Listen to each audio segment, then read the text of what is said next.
This was the view from Point Loma around noon today as Air Force One touched down at Naval Air Station North Island, bringing President Joe Biden to San Diego for a meeting with key military allies and a Democratic fundraiser to be held tonight in Rancho Santa Fe. Good evening. Thanks so much for joining us. I'm Marcella Lee. We are waiting for Mayor Todd Gloria and other local leaders to greet President Biden at San Diego International Airport, where the president boarded a helicopter bound for Del Mar. That is where he will meet up with his motorcade, which will take him to a Democratic National Committee event up in Rancho Santa Fe.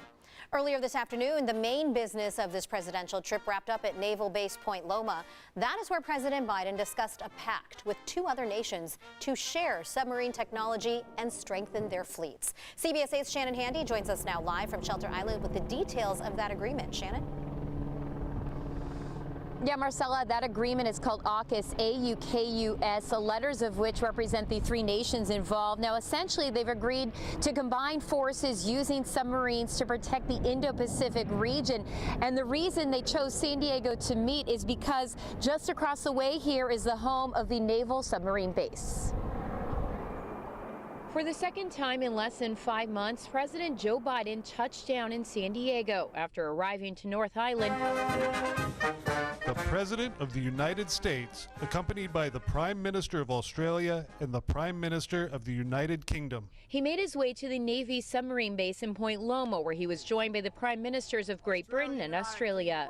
It's my honor to welcome you both to the United States as we take the next critical step in advancing the Australia-US-UK partnership. Having three world leaders in one place is significant, but this meeting was also historic because of AUKUS, a security pact to combat China in the Indo-Pacific region. Our unprecedented trilateral cooperation, I believe, is testament to the strength of the long-standing ties that unite us and to our shared commitment of ensuring the Indo-Pacific remains free and open. Under the agreement, over the next 2 decades, Australia will purchase up to 5 nuclear-powered submarines built and designed by the U.S. and U.K. at an estimated cost of $3 billion apiece. President Biden also announced the multi-phase approach plan will create tens of thousands of jobs worldwide and include the creation of a new class of submarine called SSN AUKUS. This new state-of-the-art, conventionally armed, nuclear-powered submarine that will combine UK submarine technology and design with American technology.